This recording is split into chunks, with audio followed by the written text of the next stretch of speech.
የነ ወይዘሮ ሄለን ዘበኛ ምጥ እያጣደፈው ነው። ሚስቶች ተሰበሰቡና እግዚአብሔርን ሊያናግሩ ሄዱ አሉ። እግዚአብሔር ምን ሆናችሁ ልጆቼ? ሚስቶች መረረን። እግዚአብሔር ምን ነው? ምን የሚያማርር ነገር ተፈጠረ?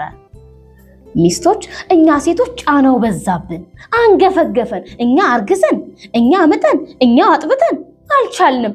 ይሄ ጉዳይ ስራ እንዳንሰራ ሆን ተብሎ ወንዶችን ለመተባበር የተደረገ ሴራ ነው፣ ይስተካከልልን አሉ እያለቀሱ።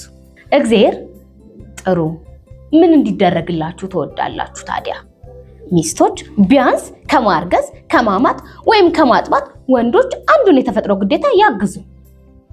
እግዚአብሔር በዚህ ጊዜ ቅዱስ ገብርኤልን ጠራና እስቲ ወንዶችን ጥራልኝ አለው። ወንዶቹ ገቡ። እግዚአብሔር ሴቶቻችሁ ተማረዋል፣ ተመካከሩና ከማርገዝ ከማማት ወይም ከማጥባት አንዱን አግዟቸው። ወንዶቹ ተመካከሩ። 9 ወር መሸከም ይደብራል፣ ማጥባትም የባሰ ነው። ያው ቢያምም ምጥ ይሻለናል። አጠር ያለ ሰዓት አምጠን ወደ ድራፍት ቤት አለቀ ወሰኑ። እግዚአብሔር እንግዲህ ይህ ውሳኔ ከተወሰነበት ቀን ጀምሮ ሴቶች ያረግዛሉ። ልክ ምጥ ሲጀምር ያስረገዘ ወንድ ያምጣል።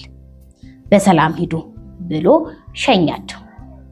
ከውሳኔው በኋላ የመጀመሪያው አርጉዝ በመንደሩ ስሟ የተጠራ ቆንጆና ሀብታም ወይዘሮ ሄለን ነበረች። ባለቤቷ አቶ ዘሩ ጋር ያላቸው ፍቅር ሁሉን የሚያስቀና፣ እግዚአብሔር ሁሉን የሟላላቸው፣ የተራበ የሚያበሉ፣ የታረዘ የሚያለብሱ ወዘተ ነበሩ።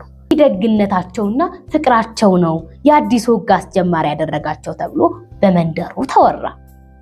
6 7 8 9 ወር ሞላት ወይዘሮ ሄለን። ባለቤቱ አቶ ዘሩ ተዘጋጀ። የህዝብ ጆሮና አይንም አቶ ዘሩ ላይ ሆነ ወንድ ሲያምጥ ለማየት። ቀኑ ገፋ፣ ምጥ የለም።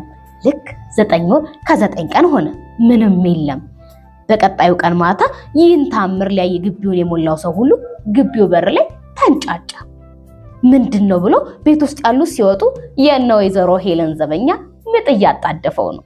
ያስረገዘ ወንድ ያምጥ አልነበር ውሳኔው።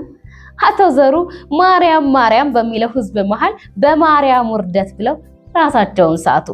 ሴቶችም ያኔውኑ ማታ ይሄ ውሳኔ ይነሳልን ሲሉ ወደ እግዚአብሔር ቀርበው ጮሁ። የሚበዙት ቀናቸው የደረሰ ነፍሰ ጡር ሴቶች ነበሩ።